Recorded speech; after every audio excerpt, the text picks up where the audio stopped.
আসসালামু আলাইকুম। আজ আমরা আলোচনা করব কম্প্রেসরের ভিতরের ইন্টারনাল বিষয় নিয়ে। আমরা কম বেশি সবাই জানি কম্প্রেসর বাহির সাইড থেকে কেমন এবং ভিতরে কি কি পার্টস আছে, আমরা সেই সব বিষয় নিয়ে আলোচনা করব। আমার কাছে যেহেতু এই এই কম্প্রেসর ব্যতীত একটা কাটা কম্প্রেসর আছে, সেজন্য আমি আপনাদের সহায়ার্থে কাটা কম্প্রেসর দিয়ে আমি আপনাদের দেখাচ্ছি। এই কাটা কম্প্রেসরটা নিলাম, আমরা এখন উপরের সাইডটা খুললাম। খোলার পর এই হলো ভিতরের ইন্টারনাল পার্টসগুলা। এই মেকানিক্যাল পার্টসের মাধ্যমেই হাওয়া উৎপন্ন করে বিভিন্ন পাইপের মাধ্যমে হাওয়াগুলা ইনপুট এমনকি আউটপুট করে। এই পাইপের মাধ্যমে হাওয়া আউটপুট হয়, এটার মাধ্যমে ইনপুট, এটার মাধ্যমে এবং এইটার মাধ্যমে হয় চার্জিং। আজ আমরা এই মেকানিক্যাল এই জিনিসগুলো নিয়ে আলোচনা করব। আমরা ভিতরের যে পার্টসগুলো আছে এগুলো নিয়ে আলোচনা করব। এই হলো ভিতরের পার্ট। এই জায়গায় আছে আপনার বাল্ব আছে, পিস্টন আছে এবং পাইপ, অন্যান্য জিনিস আছে। এই সাইডটা হলো আপনার পাম্পিং সাইড। আমরা এই এটা হলো বাল্ব। এই বাল্বের ভিতর থেকে হাওয়া উৎপন্ন হয়ে পাম্পিং সাইডের ভিতর দিয়ে আপনার এই ডিসচার্জ লাইনে আউট হয়। আউট হওয়ার পরে এই আউটপুট দিয়ে আপনার কন্ডেন্সারে যায়।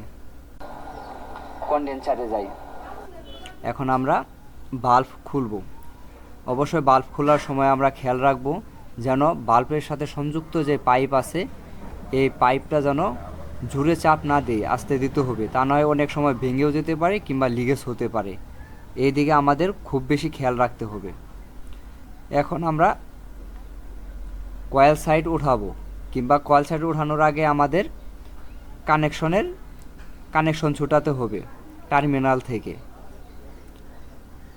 কয়েলের যে কানেকশন আছে এই কানেকশন অবশ্যই ছুটাতে হবে।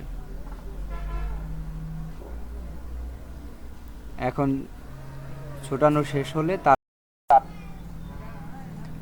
এ হলো কয়েল সাইড। আর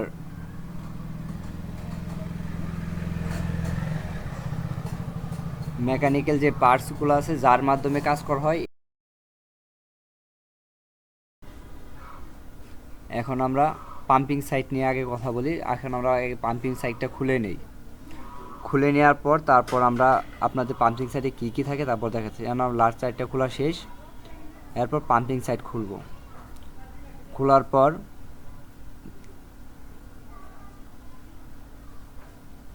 দেখতে পারবো পাম্পিং সাইডে কী কী আছে।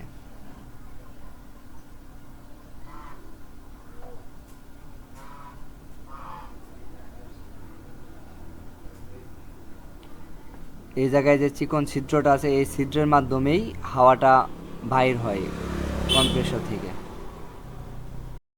পরিষ্কার করে তারপরে আমাদের কম্প্রেসরের ভিতরে সকল পার্টস সেট করতে হবে, তা না হয় কম্প্রেসর অবশ্যই জ্বলে যাবে।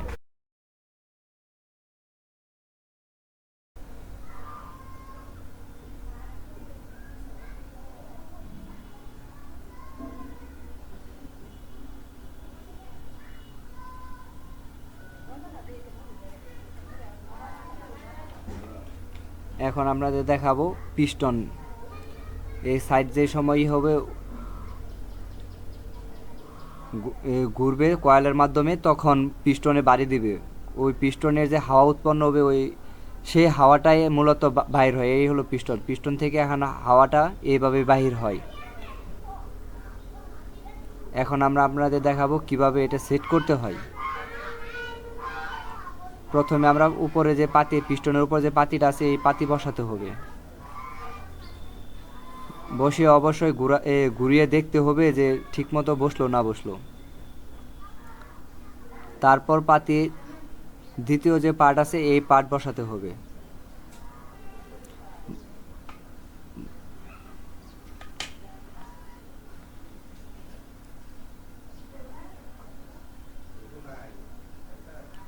এবং অবশ্যই পাতিগুলা খুব সুন্দরভাবে বসাতে হবে যেন অনেক সুন্দরভাবে পাতিগুলা বসে, তা না হয় হাওয়া উৎপন্ন হবে না এবং কম্প্রেসর আটকে যাবে।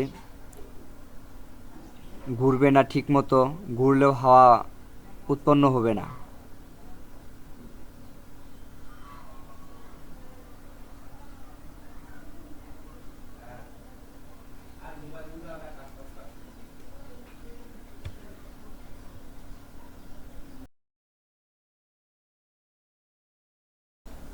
লাট লাগানো শেষ হলে খুব ভালোভাবে খেয়াল রাখতে হবে যেন আমাদের ভিতরে বিন্দু পরিমাণ কোনো ময়লা না থাকে। ময়লা থাকলে আমরা পরবর্তী যদি গ্যাস চার্জ করি তাহলে আমাদের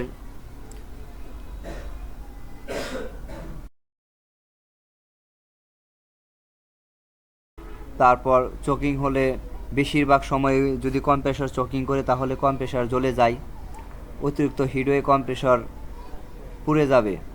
এই জন্য অবশ্যই আমাদের খেয়াল রাখতে হবে যেন আমাদের কম্প্রেসরটা খুব ভালোভাবে আমরা পরিষ্কার করতে পারি এবং